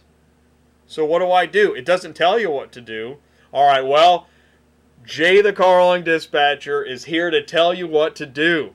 You hit the refresh button. I don't know why. Hit the refresh button. See, now I'm flipping around, I'm flying around. Oh, okay, there we go. All right, so let's try the other side just for kicks. Boston. Okay. No, Boston, Michigan. I can get to Boston, Michigan. That's wonky. Can't get there. Hit the refresh button. Let's see what happens. Boston. Oh, we're flying around again. Okay. Does nobody test this stuff? I don't know. Nobody knows. Alright, so let's check the backhaul. Now remember, very important, I did not close the first window. Don't close windows. That's why you have two screens. Because by the end of the day, you should have 50 windows open. Your boss or whoever should walk in and go, "Oh my God, what are you trying to do to your computer?" And you say, "I'm a dispatcher and I never close a window." Man, that's a bumper sticker. Who's taking notes? Hotshot Dave? Okay, alright. So, look at that. Oh, man, look at that. One pick, one drop. Oh, it's 3 pickup trucks. See, this is why we talked about understanding dimensions. Do not book 3 pickup trucks. It isn't going to fit. You know how I know that? I've tried it. Yeah. And it sucks. So, which makes you wonder if that broker knows that. If they look like a dealership, they're just thinking, some 9 car will take it. All right. But here's Detroit to Boston. Here's 2 pickup trucks. All right, RPM Freight Systems. That's a definite broker packet. Got to get on that right away. So when you see a load with a broker that you either think has, in fact, call them right away. Before you call your driver and you start high-fiving, man, I got you all these pickups, we're going to go drink. Dude, call the broker. Every load you see that you like, you call it immediately to find out if it exists, if it's available, if you need a broker packet, what hoops you are going to have to go through to get this thing. Because it's a good thing there's an O in the word broker, because there's always another hoop. All right. Leave your comments below, and don't forget to hit the like button. Here, this Suburban is with Cars Arrive Network. That's going to be a problem if you're not already signed up with Cars Arrive Network. So, again, as a new car hauler, but I found, and here's another thing. Shoot, man, just because I see the backhaul doesn't mean I can book it. Because let's go to our map. Let's go to our timeline. So your driver's picking up in Boston on Monday. All right? Yeah. He's picking up in Boston. Ah, dang it. My screen's too big. I hate it when my window gets too big. All right. Picking up in Boston on Monday. When's he going to deliver in Detroit? 3-car hauler. Tell me, Mike. 3 days. Okay. I like your answer. You gave an answer. That was a good idea. Now, as the broker, I say, what? You're going to pick up on Monday and you're going to I'm not giving you 3 days to deliver. They're going to say, it's only 500 miles. But again, Mike, I love that you gave an answer. Good job. Is it 500 miles? Let's all please give Mike a like for actually giving an answer. And a good answer. And you said it right away. That was really good. I just thought with the new ELDs that I got to give them some extra time. Oh, Right. And I love that you said that. Because guess who doesn't give a hoot about ELDs? Anybody? Who doesn't give a hoot about ELDs? For the brokers. The broker doesn't care. I know that sounds unfair, but I guarantee it's true.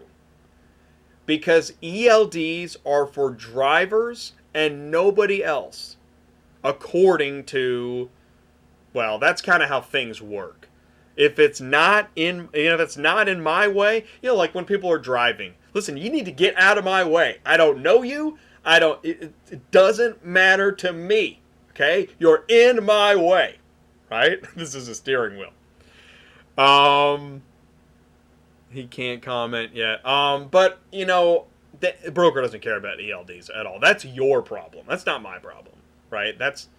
So broker Boston to Detroit. Always know how far things are. It's 720 miles. Okay? A driver averages 500 miles a day, assuming they can get everything picked up, So here's a way to look at it. If you pick up in Boston on a Monday, you should be delivering in Detroit on a Tuesday. That's what the broker's going to say. I say 2 days. So I would say, okay, I'd call this load, hey, calling about a load on Central, order ID, and they say, oh yeah, Kia Soul, it's ready to go. And I say, all right, let's do a pickup on Monday, and they say, deliver when? Deliver when is what they always say. I don't know, it's interesting. Deliver when? And you say, I'll say, well, you know what? I like to give it 2 days, so let's say Wednesday. And they say, oh man, it's got to be there tomorrow. It's got to be there Tuesday. Has to be. I mean, people are going to die. Okay, that was for me. It has to be there Tuesday. I say, listen, I can't have it there Tuesday. Never overpromise, ever. Right. So, you know what? It's got to be 2 days. And they say, oh, well, you know what? Thanks for calling, but I really got to have somebody else pick it up. All right, that's cool, man. It's all good. I'll talk to you in a few hours when nobody picks it up. Now it's just for me. Don't say that. Be nice. Be courteous. This is this is a complicated world, so try to be nice and agreeable, you know. If it doesn't work out, if you can't communicate, if they need you to promise, it's fine. Don't worry about it. We'll get something else. What was your question? I got off track. I started thinking about the backhaul. Oh, the time frame. So on the backhaul, that's what I want to say. Just because I see cars on the backhaul, I can't book those. Earliest would be Wednesday, right? We're in Boston Monday. We're in Detroit Wednesday. We probably can't pick up till Wednesday. So if I try to start booking the backhaul, and I call and say, yeah, we'll pick it up Wednesday, they're going to say, dude, wait a minute. I'm looking for a pickup tomorrow. I can't book something that far out. So that's normal. You are not going to be able to book every leg of your route before you even picked up your first leg. That's normal. That's the way it is. Brokers are looking at their clock. They've got customers screaming in their ear, where's my car? I wanted it picked up. You're not smart. Whatever. Right. So we all have our own problems. So you've got to understand the broker, and that brings me back to you've got to understand what the broker's thinking about. We're really on the same side. Brokers are helpful because they should educate the customer so that when you talk to the customer, hey, we're picking up your car, they don't hit you with 100 questions. That's the broker's job. And if they do hit you with 100 questions, so you know what? Doesn't sound like you talked very much to the broker. So I'm going to advise you to talk to your broker, and when you're ready, I'll call you back and we'll schedule the pickup. Mm-hmm. Right? So, brokers do have a job they have to do, and if they don't do it, it becomes apparent quickly, and then, call the broker back. Say, listen, you want to talk to your customer because they don't know anything. They've got a million questions for me, and I hate to tell you this, but that is your job. I don't have time to answer all those questions. That's what a broker does. Right. All right, we're gonna go another 15 minutes here because I think we're on a roll, and I don't think too many people have fallen asleep yet. So, okay, all right, cool. Anybody have a question? You asked me a good question. Ask me another question, Mike. I don't know. You've covered a lot. Great info once again from you. Thank you. I really appreciate it. And I just want to say I appreciate everybody tuning in and joining the live chat. And I appreciate being able to communicate this information. I really am trying to help. And that's why, Mike, I'm really glad that, you're letting me take the time with you on the phone. I know you're getting information, but it's also helpful to me, and I appreciate you helping me, letting me make this video. So I appreciate that. I do have a question for Okay. you. As a new dispatcher, maybe you could lead me in the direction to find drivers that could potentially need that service. Yes. I'm glad you asked me that. So, and what we'll do is we're going to jump down to advertising your dispatching services, and then we'll go back and fill in some of those other holes that I didn't talk about because we talked about some of them. And really, this is the end of the worksheet that I prepared for tonight. So actually, we skipped. Oh man, we didn't even talk about locations. We'll talk about that another time. We'll do like a follow up to this soon. What I think we'll do is we're going to do in 2 weeks from tonight, we're going to do part 2 of this dispatcher training course, okay? Yep. Next week is compliance. That's going to be fascinating. So where do you advertise? This is cool. Central Dispatch. Again, I'm talking about Central Dispatch, but it is a good place to do this. They have a classified ads area, and you can post classified ads. So go down to Dispatch, and maybe you can work something out with Hotshot Dave on this. Select all classifieds containing the word dispatch. And what's it doing? Oh, here we go. Okay, good. We got results. Okay. So here is a company advertising dispatch services out of Washington. Here's another dispatcher out of Virginia. Look at this. Free advertising. Dispatcher out of Chicago. Okay, Carshipio. And let's see here. Oh, this is a company talking about leasing on drivers. Here's another dispatch. This is actually, here, I'm going to click on this one. I know this one. This is Murphy Auto Transport. Okay? They've been around a long time. I don't know them personally, but I've heard of them ever since I started dispatching 5 years ago. So they have a lot of experience. So in fact, here they say 15 years dispatching. That's a lifetime in dispatching. Yeah. And here they talk about, advertising their services. They talk about, what do we got? They help improve. I think dispatchers do help drivers make more money. They're well-spoken, professional, and they have a reputation with brokers. They set you up, with car hauling software. That's cool. And they keep you loaded, call pickup locations, confirm hours. They route your pickups, have good ratings, good feedback. That's cool. So you can do that. You can do, I think the advertising on here does cost something. I'm not 100% sure. I think it does. Right. But you can also advertise on Facebook. Yep. Create a website. Yeah. And actually, there's nothing stopping any car hauling business from looking. You could go to not a dealership. You can go to an auction. Find out the closest auction. We were talking about that, you and I. Isn't there an auction near you? Yeah, it's it's only 5-10 minutes down the road. It's that it actually just came up here not long ago. Right. Oh man, there's a really good question came in. How to settle a damage claim. I'll talk about that in a second too. Hey, thanks, Niles. I know, it's amazing. Man, it's amazing what's happening to this channel. Yeah, Copart. Right, so what you should do is, here's what you could do. Now, Copart is Monday through Friday only. Yeah.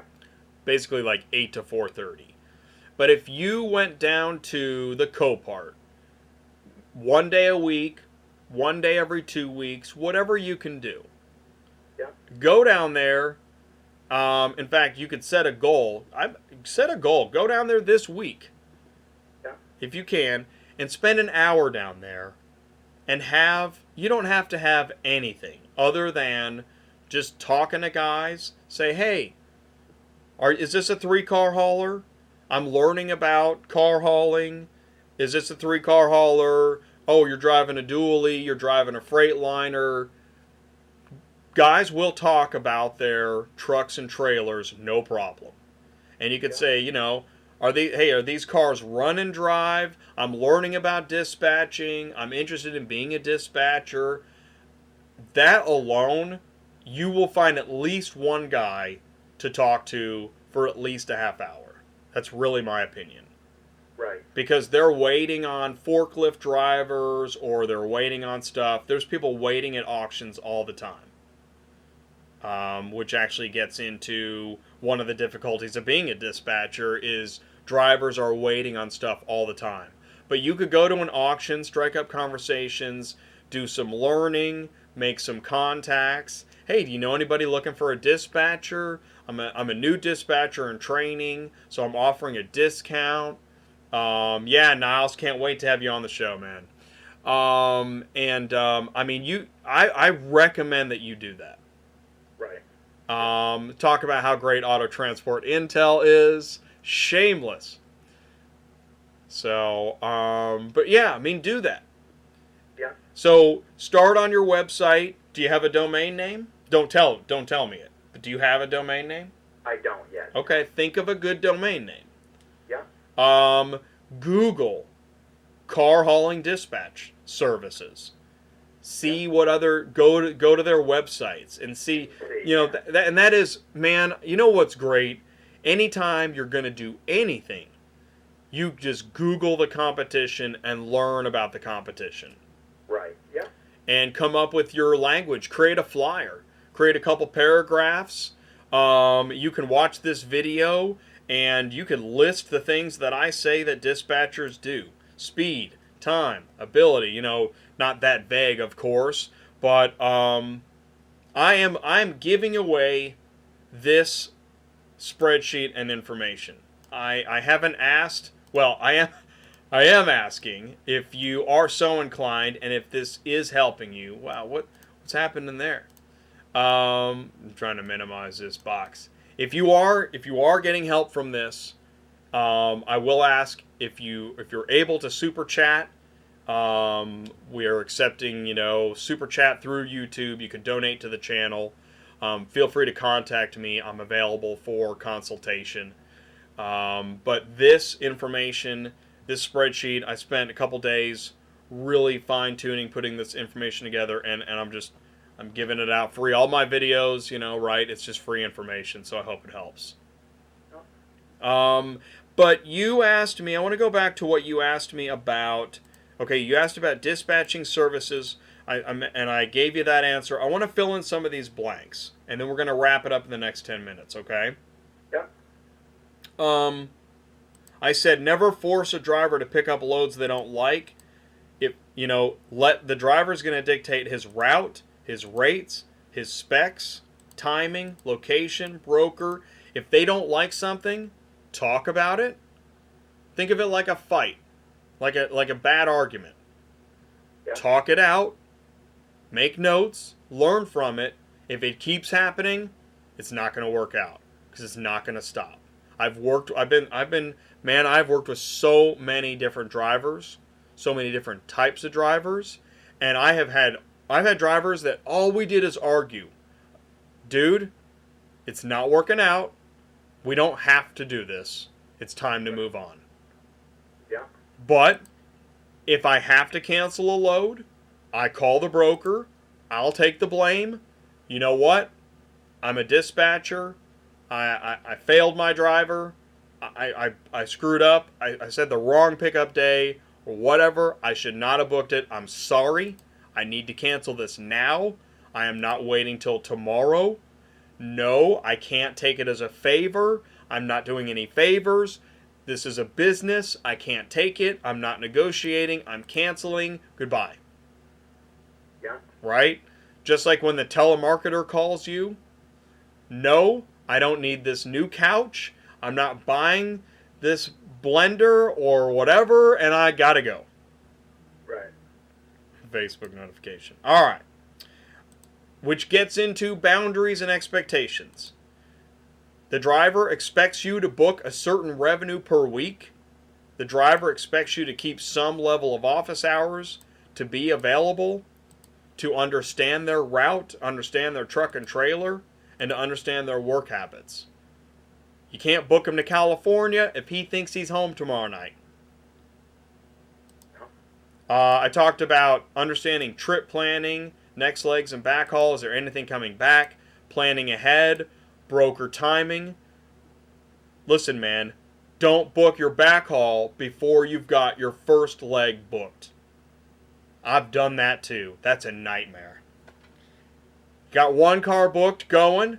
I got the whole trip back booked. And our anchor load cancels. Now I gotta cancel the whole backhaul. Yeah. Yeah. That's a nightmare. Understand the numbers, the weekly gross expectations, his cents per mile minimum expectations. If you guys are way off, it's not going to work out. And what's really interesting is I keep saying things about it's not going to work out. Nobody told me that stuff when I started. I thought every driver I met, I had to figure out how to make it work and make them successful. It doesn't work that way. You can't help everybody. You Right. can try, but sometimes it just ain't going to work out. Because if we're canceling loads all the time, no, it's not going to work out, man. If they've got a bunch of bad ratings, I can't fix all the bad ratings. But I'll help you. I'll try to help. You know what? I have fixed so many bad ratings. I've made peace talks on behalf of companies before. But if it doesn't work out, man, start over with a different driver. So I got through that. Let's see, reading a dispatch sheet, talking to the driver. The only thing I really didn't talk about was locations. And the thing is that locations. So I'm gonna reorganize that. Locations is a long conversation, and that gets into next level learning, like you were talking about the insurance. I'll leave you with this: is that, and then we are going to go. Man, it's 9:58. That's awesome. Thanks everyone for sticking around. That's crazy. Is everyone still here? What, did everyone just leave the stream going and they went and got pizza and watching the Olympics? That's crazy. So I really appreciate it. I really appreciate people sticking around and watching these videos. And the likes really help my rankings in YouTube, which are really going up. So I want to thank you guys for that. And I appreciate every subscriber I get.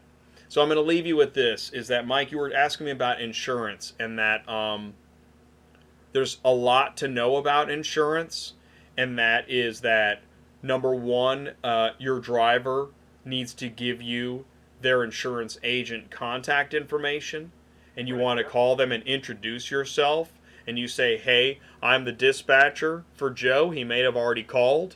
But I'm making an introduction, formal introduction. Here's my phone number. Here's my email. And I'm going to be calling you all the time asking for certs of insurance.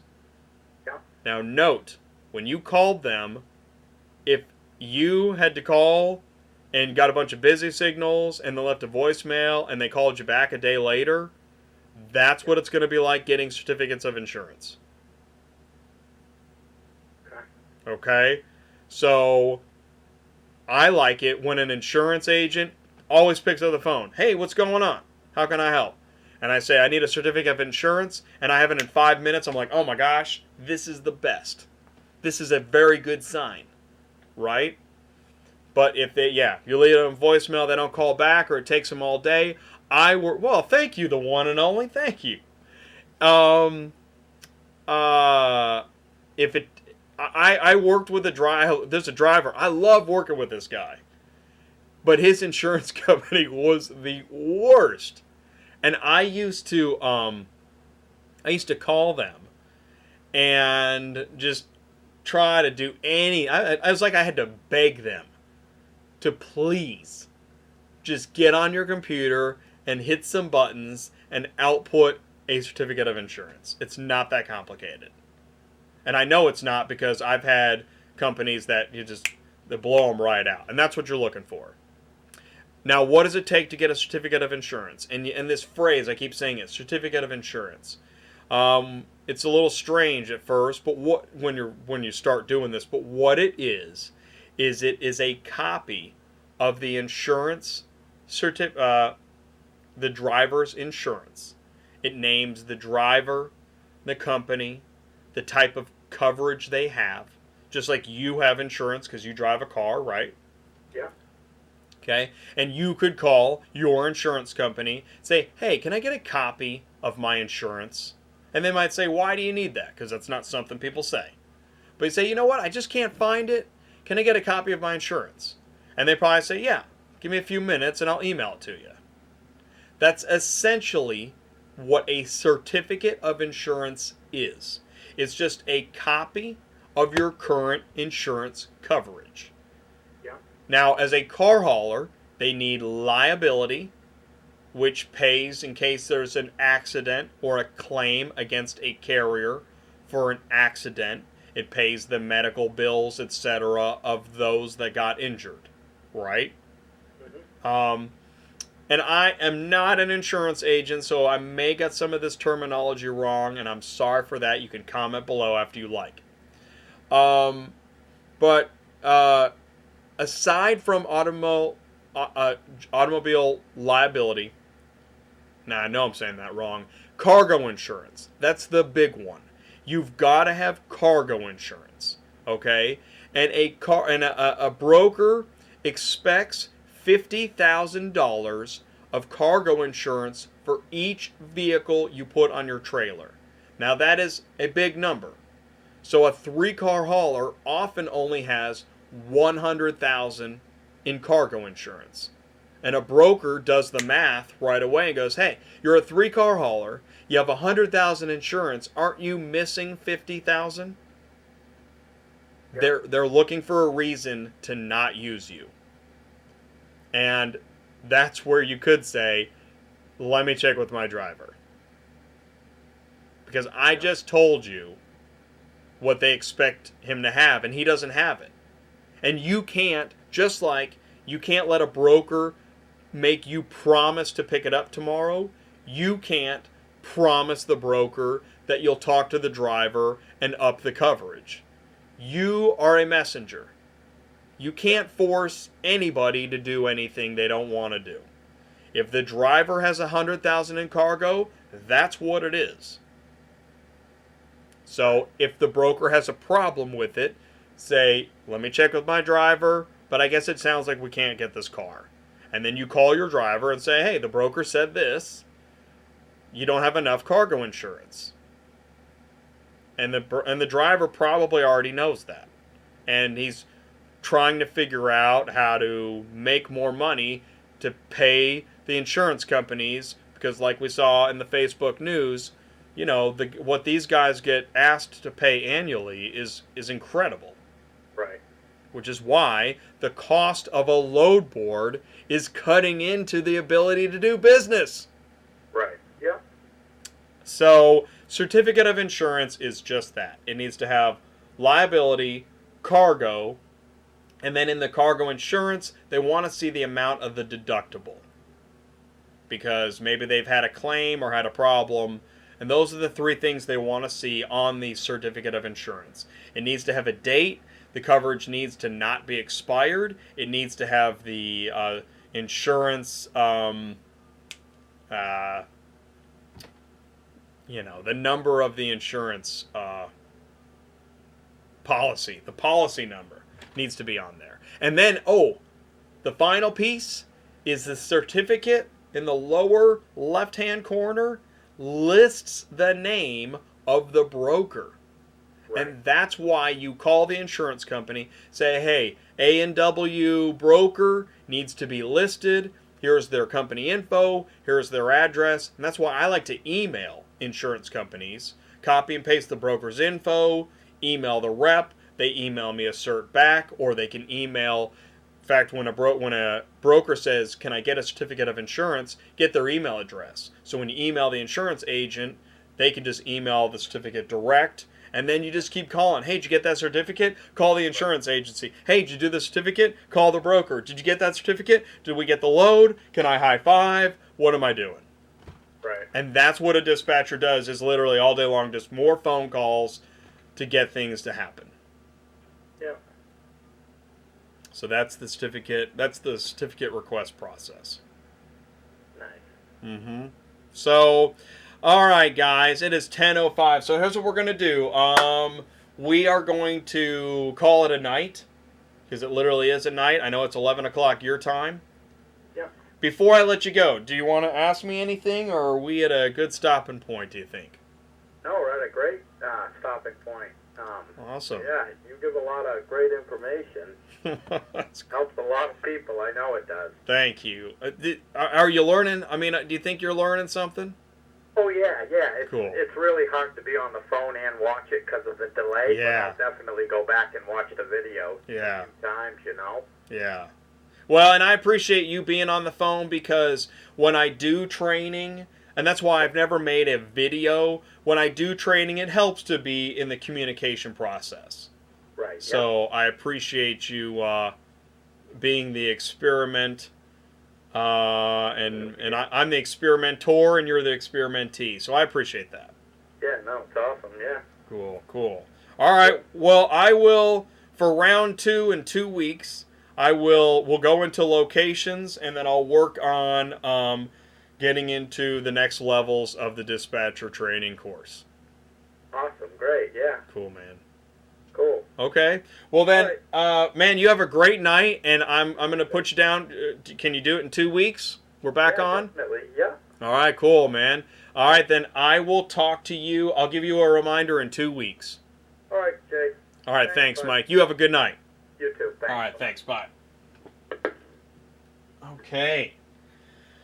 Whew. I'm gonna drink some Kool-Aid here. That's right. I got my ELD Kool-Aid for my ELD egg timer, because if you're going to have an egg timer run your life, you're going to need some Kool-Aid. Super safe. Super Kool-Aid. I want to thank everybody for joining me tonight. It was a long night. I think this is the longest show I've done, maybe. Driver Cannonball was pretty long too. If you haven't seen previous episodes, I highly recommend that you watch them. Officially, this is live show number 21. So live show number 23, we're going to do round 2 of this. I haven't even read a live chat here in a while. Seems stressful at times. It is incredibly stressful. Being a dispatcher it's really hard. But being a car hauler is hard. They're both hard. And I'll tell you what, I'd probably rather be a dispatcher. I don't think I want to be a car hauler. It seems really hard. It's expensive. And you've really got to know how to handle problems with your truck, and so many different problems. So I think having a good dispatcher probably really helps. Cool. First time watching YouTube, and it seems you like my videos. Cool, man. If you like my videos, please give a like. I like it when sometimes people email me after the show. I love that too, but I love seeing the comments below the video. So please do leave the comments below. Let's go ahead and put this infographic back up. So yeah, this is that's me typing on my keyboard, and this is my dual monitor setup, and but I've got more than just the dual monitors now. I mean, I love as many computers as I can get going, and the phones and everything, and so Henny, cool. Thanks for tuning in. If you missed this live, please watch it on demand. You can do that. And if you've got questions, I want to know what they are. I am going to get into round 2, so if you have suggestions for next level learning of round 2, please leave it in the comments below. Again, please do like and clicking the notification bell really helps make sure you never miss a video. I'll take any comments or emails I can get. And on that, I'm just going to thank you guys for joining me for another great long show. And I'm going to start up the car hauler. And man, I just really appreciate everybody joining the show, sticking around so long, and listen to me ramble on. I just really appreciate it. So you guys have a great night. Take care. Be safe out there. Watch the weather. And I will see you guys next Tuesday night on Car Hauling Dispatcher. Y'all take care. Peace.